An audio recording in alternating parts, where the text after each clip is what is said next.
Okay, so we've got this huge headline, really grabbed everyone's attention, straight from the Kardashian season 7 premiere. Right.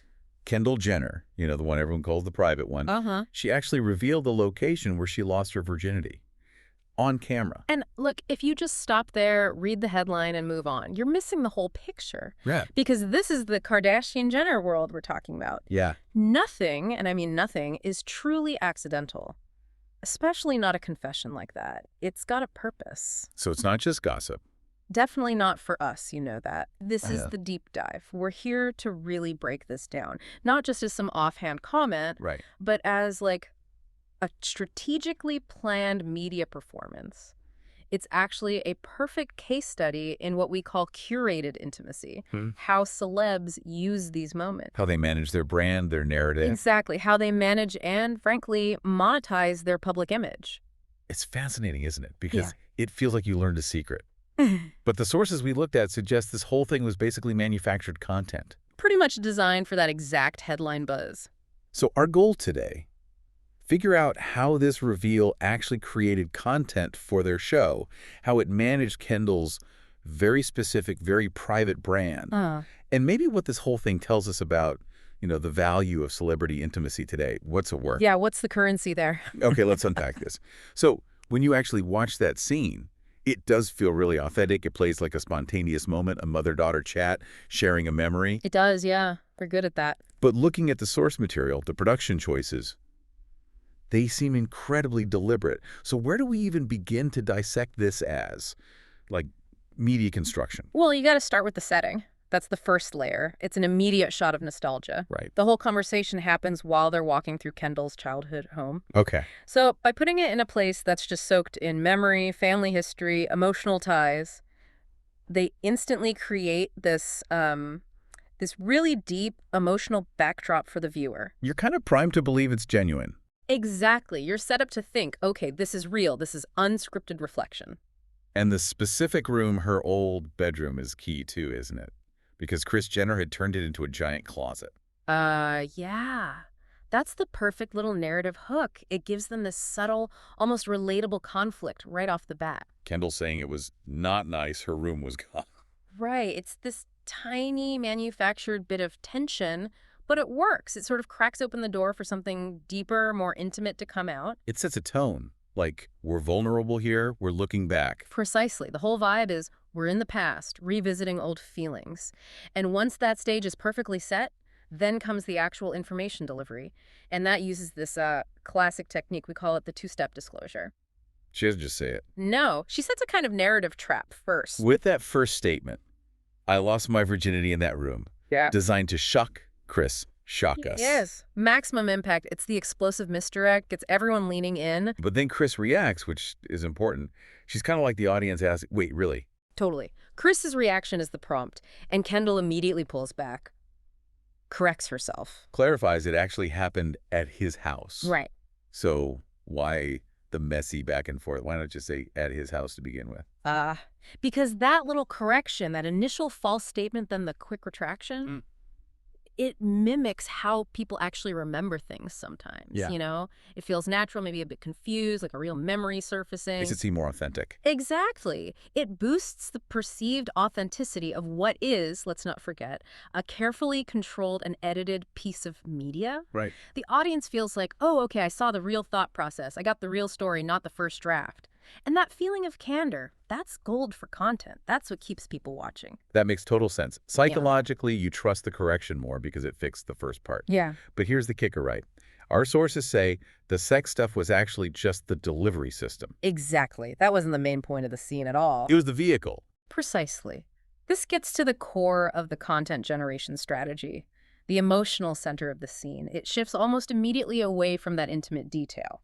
It moves to something much more central to their ongoing brand story, the family dynamics. That's the stuff the show constantly needs to reinforce.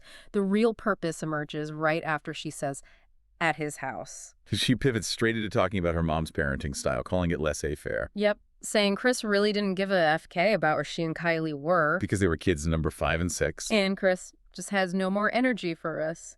That line right there. Yeah. That reinforces one of the absolute bedrock archetypes of their entire reality TV brand, the laissez-faire Kris, Contrasting her with Caitlyn Jenner. who is immediately brought up as being more, like, strict on the rules, you see? The virginity confession is the headline generator. It's the clickbait. But the real content. The real content delivered to the loyal viewer is this ongoing narrative about their family structure, their established roles. It's complex. It keeps people invested. Wow. So they use the shock value of the virginity story almost like a Trojan horse Pretty much. to sneak in essential brand maintenance, reconfirming those family roles that basically fuel the whole show's engine. That's smart business. Very smart. Okay, but this whole reveal feels so contradictory when you think about Kendall Jenner's actual brand. For years, more than a decade, she's built this image. The private one. Exactly. She went out of her way to be different from her sisters on this. Oh, absolutely. That was her whole niche within the family brand. Kim, Kourtney, Khloe, they built empires on radical transparency, right? Sharing everything. Marriages, divorces, babies, boyfriends, all of it. Yeah. On camera. But Kendall drew lines, hard boundary. She even said it explicitly. I'm not like all my other sisters who are like, here's me and my boyfriend. That separation was key to her identity in that ecosystem. It was. But here's the paradox, the interesting consequence of being that private. It creates a vacuum. Exactly, an information vacuum. And what happens in a vacuum? People fill it with speculation, often wild speculation. Right? She was so quiet about her dating life that back in, 2018, she had to publicly address rumors about her sexuality. Yep. Had to come out and say, essentially, look, I'm not hiding anything sinister, I'm just private. It's a tricky tightrope to walk. It really is. And that's the trap of the privacy brand, especially now, in this age of constant content demand. If you give absolutely nothing, the audience just makes stuff up. And that can be damaging.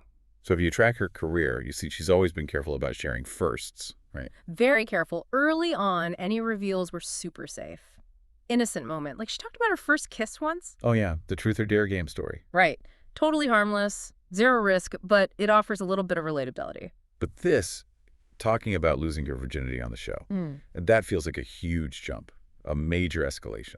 It is. So does this mean her Private One brand is kind of over? Is it compromised now? I'd argue the opposite, actually. This isn't the end of the brand. It's a sophisticated recalibration of it. How so? We have to get that a brand built on just total passive privacy. It's not really sustainable long-term in today's media world. It just isn't. You risk becoming irrelevant. Completely. The public appetite for content, for some kind of connection, it just keeps growing. It's relentless. So the only way to protect the core private brand is to strategically sacrifice little bits of the past. That's exactly it. Think of it like a controlled demolition. She's taking down a tiny, specific part of her secrecy wall. By releasing this piece of historical info, notice how safe it is. It clearly happened years ago. The partner is anonymous. No emotional details. Zero emotional context given. By doing that, she feeds the beast, satisfies that public demand, but crucially, she doesn't compromise her current life, her present privacy, her ongoing relationships. Okay, so she shows a bit more openness. Demonstrates a new level of openness, yeah. But on her terms, she reclaims the narrative from the speculators while still only giving out exactly what she chooses to release. It's actually brilliant marketing when you think about it. It's like, imagine a super exclusive fashion brand. They never discount, very secretive. Then suddenly they release one specific limited edition item from their archives. Perfect analogy. It generates buzz, shows they can play the game if they want to, Right. but it doesn't dilute the main brand's exclusivity. Exactly. She gets out ahead of the speculation vacuum, provides that high-value content the show needs to survive and thrive, but she stays fundamentally in control of her present-day identity. Okay, let's zoom out a bit now. Let's put Kendall's story next to other celebrity first-time stories, because this is a pretty common thing, right? Celebs use these stories. Oh, it's a classic trope, almost always used for image building. Humanization, maybe narrative control. But Kendall's approach seems really different because of what she left out. And here's where it gets really interesting. Yeah, because celebrity confessions are almost always about projecting something specific. They're curated to craft an image. And the source material gives us some great examples of different strategies. Like Joe Jonas. His story was all about being relatable, adding humor. Totally. He detailed that frantic search for condoms. And crucially, he named his partner at the time Ashley. Naming the partner that makes it feel real, grounded. It anchors it. It shows a level of transparency aimed at making him seem, grown up, humble, relatable, shedding that Disney image, maybe. Then you have someone like Jessica Alba, completely different angle. Completely. She framed her story very romantically, emphasized wanting to be in love. She was 18. It was with her ex-fiancé. Instantly projects this image of being values-driven, traditional, responsible almost. It's a very specific ethical framing, calculated to appeal to a certain audience. And then there are stories used differently again, like Naya Rivera. Right. She used her story feeling pressured when she was only 14 as a really powerful cautionary tale in her memoir. That moves way beyond just entertainment or image crafting. It's advocacy. And Kit Harington. His seemed pretty straightforward. Yeah, just a very matter-of-fact, typical sort of teenage thing at a party, designed to make him seem grounded, normal, not scandalous. Okay, so we have this spectrum. Relatable humor, romantic values, cautionary tale, grounded normalcy. Where does Kendall's story fit? See, that's the thing. It doesn't really fit neatly into any of those molds. Why not? Because her account is so uniquely sterile. It's almost entirely focused on the location. She gives us the where at his house. But she deliberately omits every single other critical detail that would let us place it alongside those other stories. She leaves out the who, she leaves out the age or when, and maybe most importantly, she leaves out the entire emotional context. Was it good, bad, awkward, romantic, regrettable? We have absolutely no idea, and that's not an accident. So this strategic vagueness. Yeah. That's the core of your power move here. Absolutely, that's the whole game. By denying the audience those crucial emotional and contextual details, she gives them the headline they crave, but without an actual story they can latch onto or judge. Satisfies the need for the soundbite? Feeds the content machine, yes, but she maintains complete, total control over the narrative itself. She stops the public from forming a detailed picture, stops them speculating about the partner in any meaningful way, stops them judging her emotional state at the time. The real currency isn't the location she revealed. No. The currency is in the details she withheld. The power is in the omission. She played the confession game, got the content for the show, but she set the terms so tightly that she kept all the narrative authority. It forces everyone to focus on the simple question, where, instead of the much messier, potentially more damaging questions of who or how did it feel. And that is the masterclass. She gave away a calculated historical piece of information, something distant, controlled to ensure her present and her future brand value remain completely untouched and fully monetizable. #outro. So what does this all mean?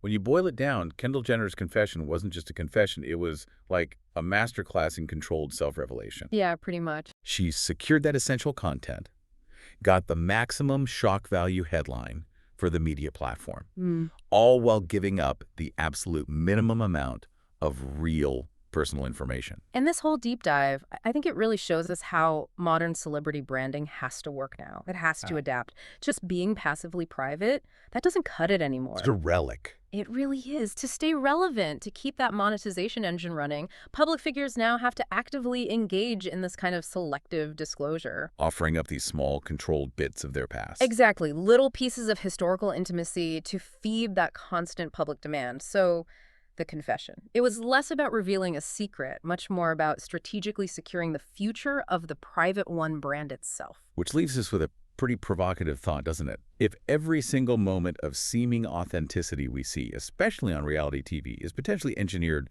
for content, for currency, how do we, the audience, even begin to tell the difference between genuine openness and just really smart strategy?